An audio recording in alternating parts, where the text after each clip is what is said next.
Yo, what's up mga kabutingting? Yan, good morning sa ating lahat mga kabutingting at welcome back sa ating munting channel. Yan na, meron ako ditong nahanap na gagawing electric pan. Ayan, dalawang camel. Bago ko ito umpisahan mga kabutingting ay disclaimer lang. Lahat po ng video na ina-upload ko sa aking YouTube channel ay based lang po sa aking experience at hindi ako dito nagmamagaling. So ito yung umpisahan natin kaagad mga kabutingting. Yan, ito unahin natin. Yan, una lang natin gagawin ito ay tester tayo. Pero try natin wag munang gumamit ng tester. Kunin lang natin itong power cord. Patayin muna natin. Tapos saksak lang natin. Tapos i-on lang natin ito. Tapos tignan natin dito. Yan, mayroong umuugong lang or nagbi-vibrate yung motor. So sunod lang natin gagawin ito, try natin tanggalin yung screen. Yan. Tapos ito ay ating iikutin. Yan, napakalambot kung nakikita nyo. Yan, oh, napakalambot. At bago ko ito pakailaman, baka sabihin nyo ay ako ay nag-iimbento na may vibrate, nagba-vibrate siya. So ito ay ating ititester. Gagamit tayo ng tester. Pero pwede sana kung hindi gagamit ng tester. Pero gusto ko lang i-share sa inyo na ito ay nagba-vibrate talaga. Dahil madali namang sabihin kung ito ba ay nagba-vibrate. Dahil hindi nyo naman nakikita kung nagba-vibrate nga ba. So gagamit tayo ng tester. So nakapindot na sa number 1. So ito ay ating ititester. Yan. Yan, oh, kung nakikita nyo ay mayroon tayong nare-reading na 572 ohms. Number 2, 600 or 700 mahigit. Ayaw huminto. Number 3, ayan, bumaba siya dahil ayan ay mas malakas. So ibig sabihin ay okay ang motor nito. So sunod lang natin gagawin ito para tayo ay nakasigurado na ito ay gumagana. Tataas ko lang yung aking tripod at para makita nyo yung gagawin. Ayan. Tapos higpitan ko lang dito. Ayan. So sunod ay tanggalin lang natin itong knob.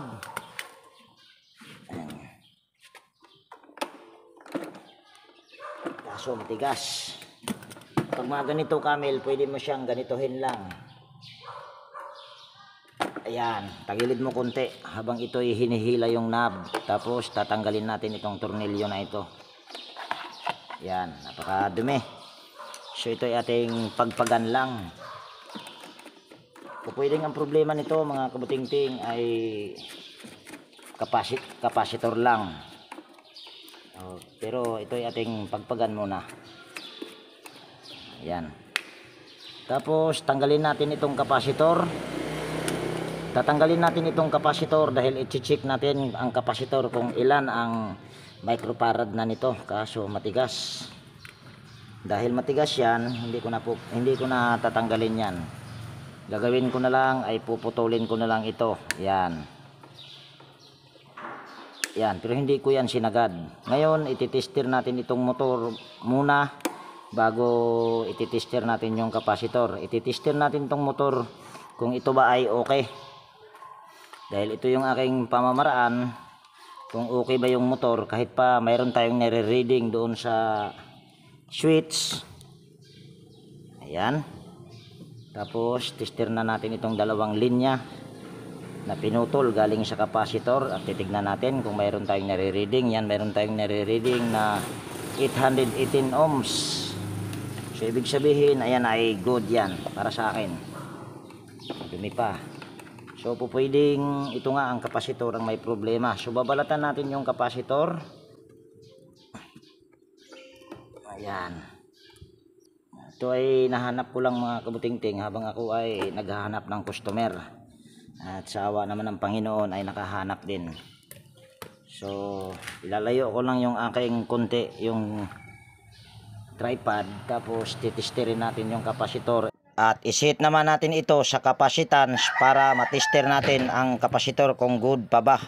Yan. Tapos naglubid-lubid maning ahong test probe. So yan, tester natin yung kapasitor kung ilang microfarad na lang ito.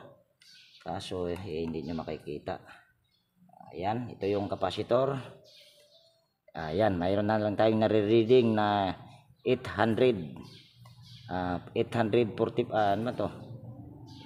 Basta yan ay mababa na mga kabutingting. Mayroon tayong nare-reading na 830 nanofarad. So ibig sabihin ang problema nito ay kapasitor lang. So kukuha muna ako ng kapasitor at nagpainit na rin ako ng hinang. Yun nga lang, hindi ko alam kung ayon pa ay mainit pa. So ito yung aking ipapalit. Ayan ay 1.5 microfarad. Yan. Tapos ito, kahit hindi ko pa titignan yan, ayan ay 1.5 microfarad lang din yan. Dahil pag mga camel ay tingin ko, kalimitan naman ay 1.5 microfarad. So puputulin ko na itong wire. At ipapakita ko sa inyo kung ilang microfarad ang nakalagay. Kaso napakalabo. Ang labo ng nakasulat. Yan o, malabo, halos hindi ko makita. So dahil hindi ko na tinanggal yung kapasitor, gagawin ko lang dito sa aking ipapalit na 1.5 microfarad ay dito ko na to ilalagay sa taas. Ayan, tornilyo lang natin. Yan. Tapos titignan ko lang yung aking soldering iron kung ito ba'y mainit na. Try natin kung makalusaw na ba. Yan, mega love shoutout sa aking mga silent viewers, organic viewers. Yan, mega love shoutout po sa inyong lahat. At maraming salamat po sa inyong walang sawang panunood.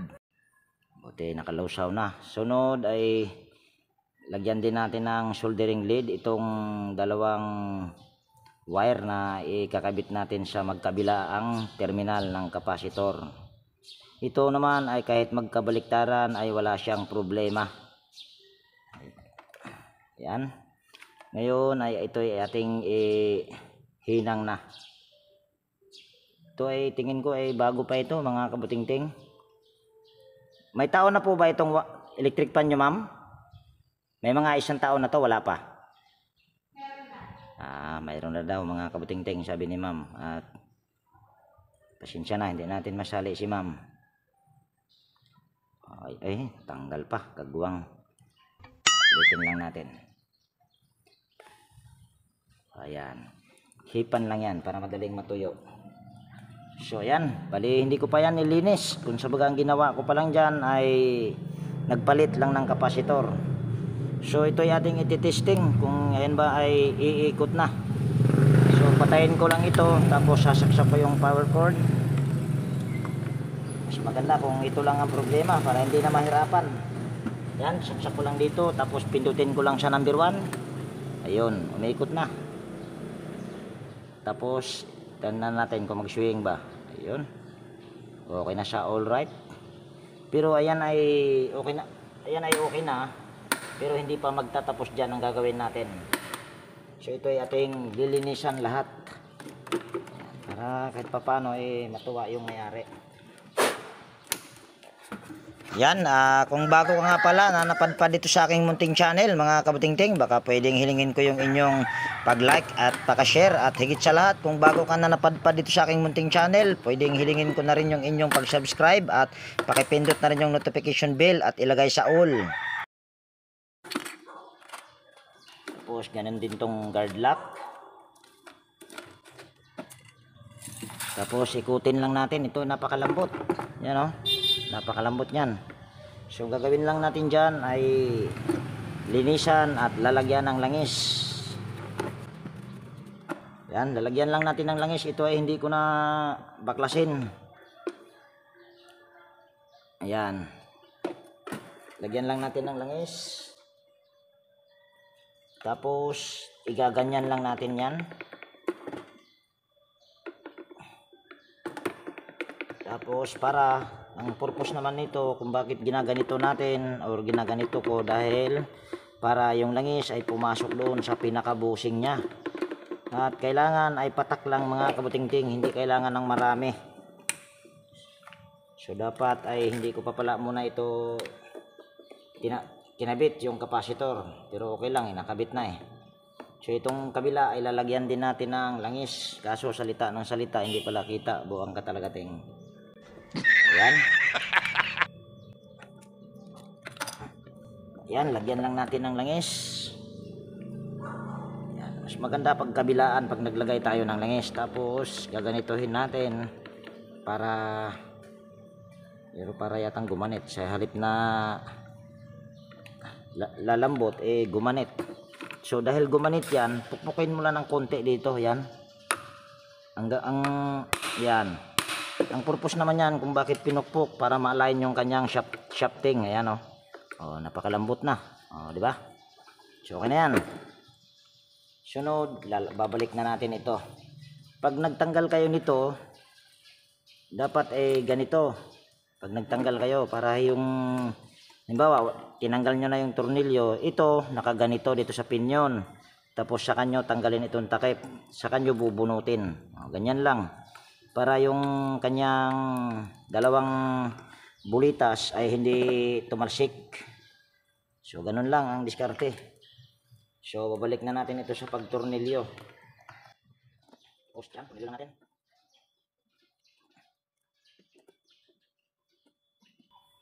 Okay na. Tapos yung screen na nandito sa likuran ay hindi ko na ipapakita. Ang continue ko na lang mamaya pag ikakabit ko na yung screen at saka yung LC at ganon din yung takip sa motor. Kaya lilinisan ko muna. So ayan, nalinis ko na yung screen mga kabutingting, at bago ko ito tatakpan ay ipinakita ko muna or ipinaliwanag ko sa may-ari. Baka mamaya iisipin ng may-ari na ako ay nag-invento lang. Sa bagay may video naman. Tawa tuloy si ma'am. Ito yung sira, ayan malinaw naman, at ito yung aking ipinalit. So nakita naman, pinakita ko na sa may-ari. Dahil mahirap din kasi mga kabutingting na tayo ay yun ba kung sa baga sa halip na tayo ay mapagkatiwalaan eh mawala yung tiwala ng customer. So iba hindi na tayo makaulit. At saka lagi kong sinasabi ko sa aking sarili, ako ay kung manluloko lang din ako, mas maganda yung sa malaki na. Ito single ko lang nito mga kabutingting ay 200 lang kasama ang pesa na aking ikinabit. So ito ay ating itornilyo na, at nang makatapos na tayo ng isa. Yan, tapos lagay na natin ito. Tapos lagay na natin tong screen.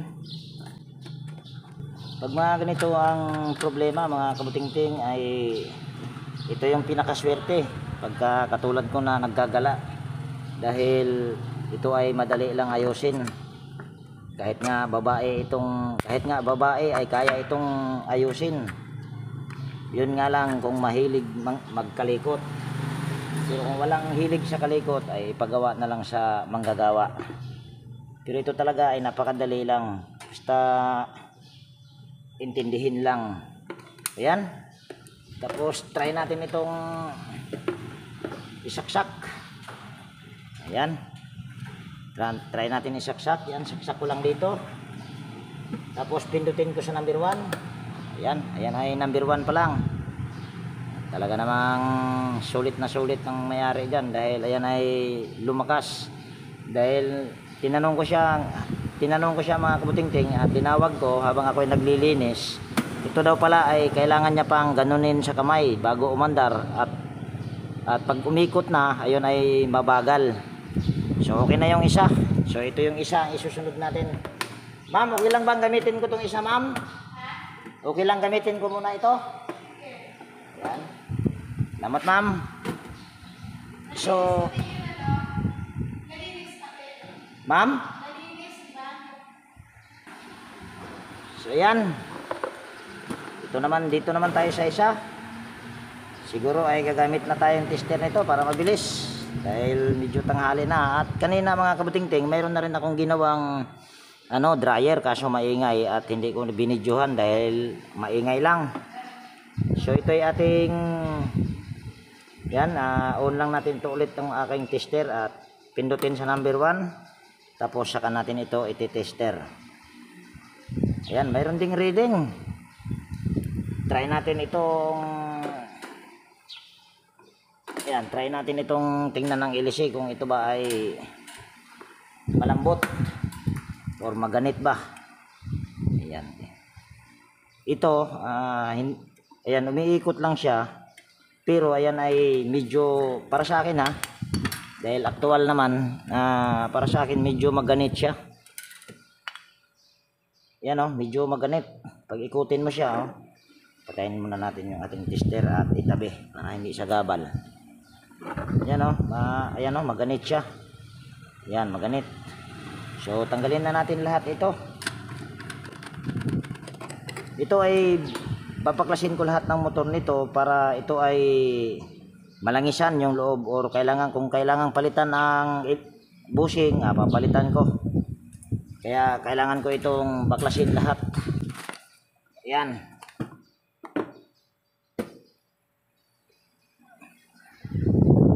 Zoom lang natin. Ayan. Tapos tanggalin natin lahat ng tornilyo. So ayan mga kabutingting, habang ayan ay ating binabaklas, mayroon lang tayong i-shoutout. Ito ay mga hindi ko na shoutout kahapon. Yan, mega love shoutout kay Sian Jaquil Lupis na anak ni Sir Ferdinand Lupis. Yan, mega love shoutout po. At mega love shoutout din kay Gani Pitilya ng North Caloocan, Virgilio Torsino, Wilmore Dichoso ng Bicol Sorsogon, Tony Cabos ng Indang Cavite, Jomare Espinosa, at mega love shout out din kay John Diamante, Edelberto Espidilion, Sir Roberto Tibaharis ng Pasay City. Yan, at mega love shout out din kay Sir Robert Mandap ng Caloocan, Rodel Espirito, Ernesto Miat, Michael Lucano Jr. ng Burungan City, at saka yung kanyang asawa na si Ma'am Malin Lucano. Yan, mega love shout out po sa inyo. At mega love shout out din kay Ernesto Miat, Robert Piano, JC Prial, Jaime Domingo, Igay Ilopre ng Quezon City, Edgardo Dato Jr. Talavera.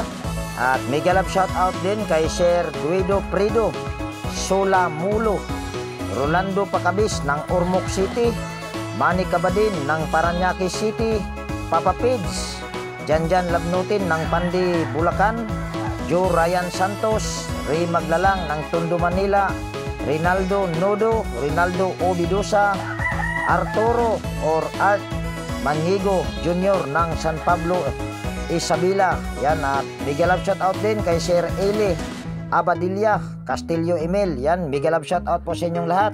At maraming salamat po sa inyong walang sawang pagsuporta sa aking munting channel. At sa mga gustong magpa-shoutout, at kung mayroon kayong mga katanungan, yan maaari lang po kayong mag-comment sa comment section, at susubukan kong yan ay aking masagot kung mayroon kayong mga katanungan.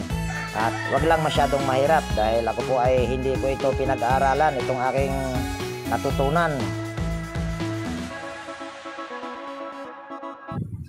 Ayan, nabaklas na mga kabutingting. Ngayon ay ito, napakalinis pa ng ano nito. Kung sa baga gumanit lang ito mga kabutingting. Dahil kung nakikita nyo yung yan, kung yung tawag niyan, shafting niya napakalinis. Yan. Ito ay, pero try pa rin natin, baka mamaya ito ay may problema yung bushing. Kakapain lang natin. Bago natin ito kakapain, ito ay lilihain muna natin itong shafting niya. At hindi ko muna ito isuso, balik sa original. Yan, kukuha lang ako ng dito na pala. Yan, kuha lang muna ako ng liha para yatang hindi ko nabibigkas. Yan, lilihain muna natin yung shafting bago natin ilabas. Baka mamaya ay walang pang problema yung bushing niya, so hindi magagasgasan yung bushing pag iyan ay ating tanggalin yung kanyang kalawang sa shafting. Asya pa.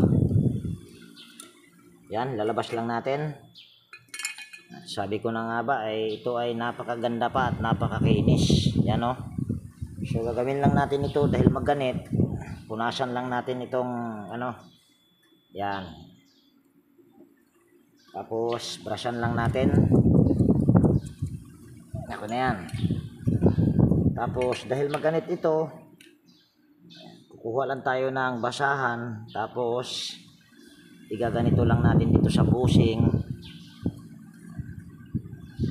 Tapos papasilip ko lang sa inyo kung ito ba ay may ano, malalaman mo naman kung ayan ay mayroon siyang groove dahil ayan ay kikintab kung mayroong guhit, pero ayan ay wala. Ayan kung nakikita nyo, so ibig sabihin ito ay okay ang busing nito.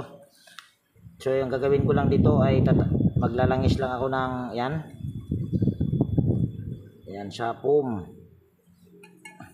At ganoon din dito sa kabila, ayan, maglalangis din ako.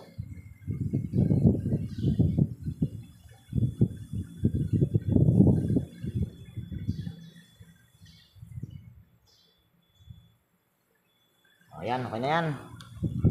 Sunod ay lalangisan din natin yung shafting bago natin ito i-assemble. Ayan, salpak na natin. Tapos salpak na rin natin yung pangharap. At hindi ko na ibabalik yung nakalagay na washer dito. Ayan naman ay walang problema. So balik ko lang itong mga tornilyo, itong 4 na tornilyo.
Ayan, napakalambot na mga kabutingting, oh.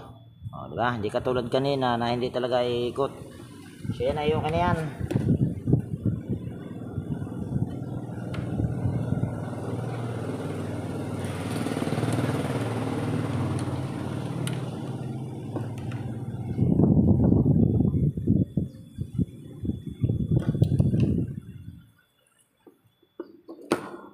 Yan, na-symbol na natin.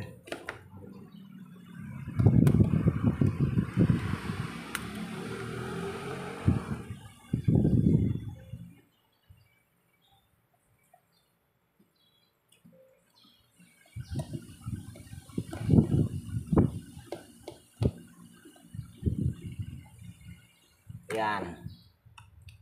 Tapos balik lang natin itong kanyang lock washer. Tapos pagpagan muna natin itong pangharap na housing dahil madumi, malikabok. Ayan, okay na yan. Tapos tornilyo na natin. At bago natin tornilyo, lagyan muna natin ng langis. Tapos gaganituhin lang natin. Ayan, lalong lumambot. Tapos balik na natin itong tornilyo. Higpitan na natin.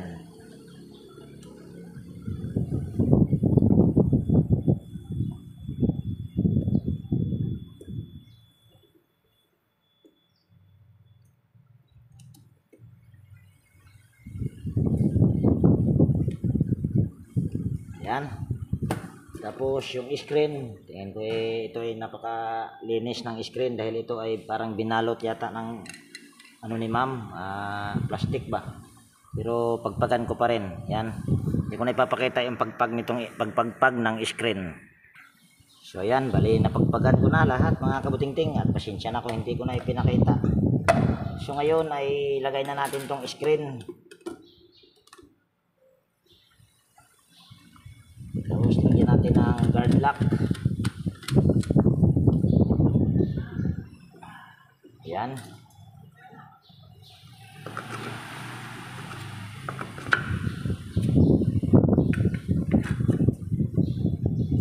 nito, kunting tip, pagka mag-lock kayo ng ganitong pan cap, huwag nyo na masyadong higpitan dahil ang ano nito, ang pag-lock nito ay paganyan, pakaliwa, clockwise, tapos ito naman ay counterclockwise. So ibig sabihin ay kahit hindi mo na siya masyadong higpitan, kasi kung hihigpitan mo lang ay nalulustrid yan. Ay saktong higpit lang, kahit hindi mo na masyadong higpitan ay okay lang, dahil hindi yan basta-basta natatanggal. Kahit kung ayan ay hihigpit din pagka ayan ay umiikot na. Ayan. Tapos kung napapansin nyo ay hindi ko muna siya yan tinakpan dito sa likod, baka mamaya ito ay mabagal, kaya hindi ko muna tinakpan. Kaya linisan ko muna yung kanyang ano. Ayan. Tapos patayin ko muna yung isa. Tapos patayin din muna natin, saksak natin yung power cord. Tingnan natin kung yun lang ba ang problema, maganit ba siya. Ayan, mabagal, halos ayaw makaikot. Lagay natin sa number 3 ay ayan, napakabagal. Kailangan mo pa siyang galaw-galawin bago umikot. Number 3 na yan. So ibig sabihin may problema din yung kanyang capacitor nito. Try kong tanggalin yung capacitor nito. Kanina kasi ay napakatigas ng tornilyo at hindi ko na siya tinanggal. Pwede namang hindi tanggalin. Yan, try natin itong tanggalin. Ayan, buti na tanggal.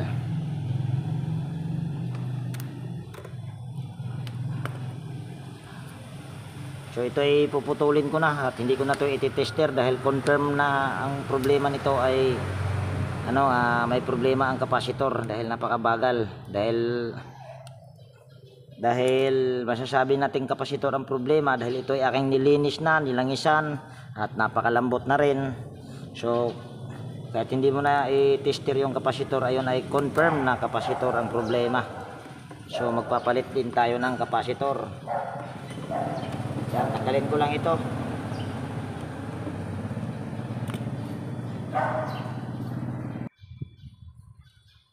So ayan, bali ito yung ipapalit natin mga kabutingting. Ito ay 1.5 microfarad pa rin. Yan, ito ay tutornilyo na natin. Ito ay bago lahat mga kabutingting. Yan, ito ay ano ko lang, kabit ko lang. At ititester ko yan, baka mamaya sabihin yung hindi bago. Yan kasi ay nalagyan ko na siya ng hinang dahil meron akong ginawang electric pan na pinalitan ko na siya ng kapasitor pero mabagal, kaya kung napapansin nyo ay mayroon na siyang hinang. Pero dito masasabi natin na ito walang daya. Yan. Yan ay titester lang natin para baka mamaya isipin nyo ay luma yung aking ikinabit. So tester lang natin. Mahirap naman ito. Lagay na lang kaya natin yan dyan. Tapos itaas natin ng konti. Ayan, tester lang natin. Kaso para yatang hindi kita.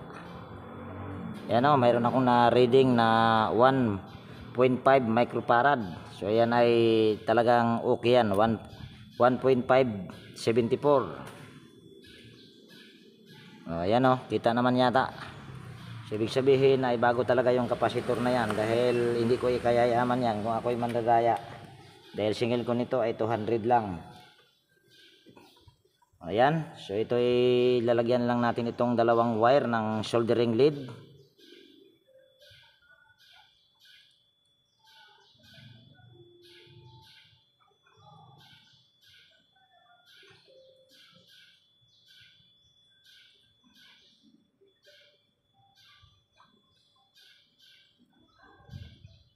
Ayan, tagal ah. Sunod ay ito, kabit lang natin. Ito ay walang problema kahit magkabaliktaran. Dahil wala itong positive or negative. O yan. Tanggalin ko na yung saksakan. Ma'am, ito lang ba ma'am? Dalawa ma'am? Ayan. So ito ay ating isasarado na dahil natitiyak ko naman na ito yan ay okay na. Kaso napakadumi. Yan, pagpagan ko muna saglit. So ayan, malinis na mga kabutingting. So kabit lang natin ito or itatakpan na natin.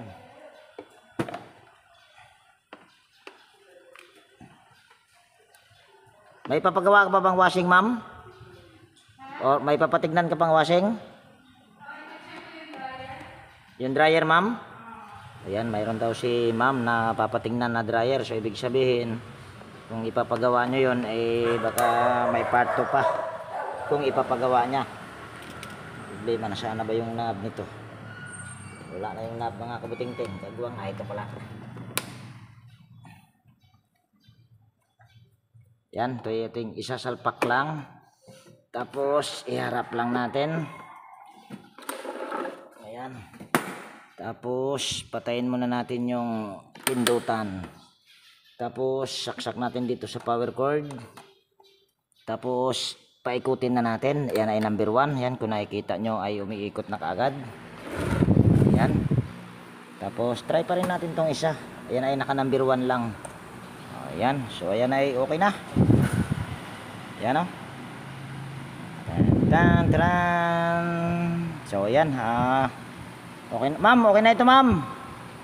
Tingnan nyo po muna, ma'am, kung malakas na, ma'am.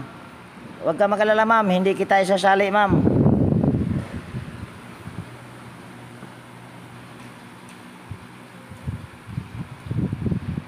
Tayin mo natin si ma'am.